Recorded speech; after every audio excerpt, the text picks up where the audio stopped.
টানা 2 ম্যাচ জিতে সিরিজ নিশ্চিত করল ওয়েস্ট ইন্ডিজ। এদিকে টানা 2 ম্যাচ হেরে হোয়াইট ওয়াশের সংখ্যায় বাংলাদেশ।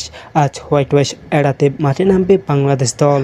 বাংলাদেশ প্রথম ম্যাচ ব্যাটিং ভালো করলেও বোলাররা তেমন ভালো করতে পারেনি, যার কারণে হার মানতে হয়।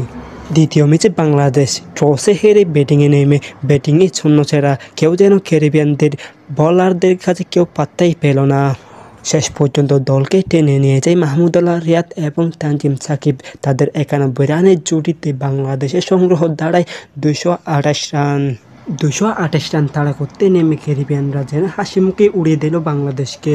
বাংলাদেশের বোলাররা যেন ক্যারিবিয়ানদের সামনে কিছুই না।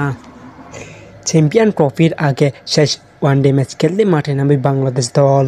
তবে এই ম্যাচ শেষে আর কোনো ওয়ানডে ম্যাচ নাই বাংলাদেশের। শেষ ওয়ানডে ম্যাচে বাংলাদেশের একাদশে পরিবর্তন আসতে চলেছে, তা আভাস দিয়েছে বিসিবি। তবে স্কোয়াডে কারা থাকছেন আর কারা বাদ পড়বেন তা এখনও বলা যাচ্ছে না। শেষ ওয়ানডে ম্যাচ খেলার পর আবার টি-20 সিরিজ খেলবে। টি-20 সিরিজ শুরু হবে 16 ডিসেম্বর থেকে।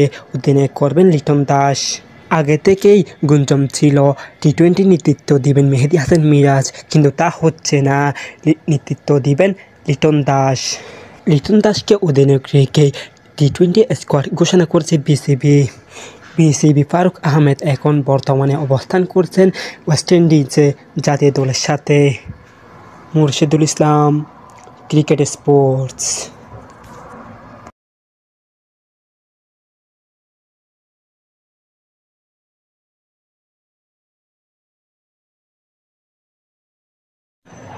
টানা 2 ম্যাচ জিতে সিরিজ নিশ্চিত করল ওয়েস্ট ইন্ডিজ। এদিকে টানা 2 ম্যাচ হেরে হোয়াইট ওয়াশের সংখ্যায় বাংলাদেশ।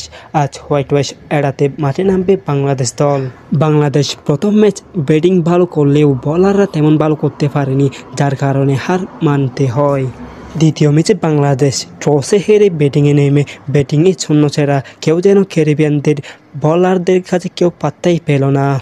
শেষ পর্যন্ত দলকে টেনে নিয়ে যায় মাহমুদুল্লাহ রিয়াদ এবং তানজিম সাকিব। তাদের 91 রানের জুটিতে বাংলাদেশের সংগ্রহ দাঁড়ায় 228 রান।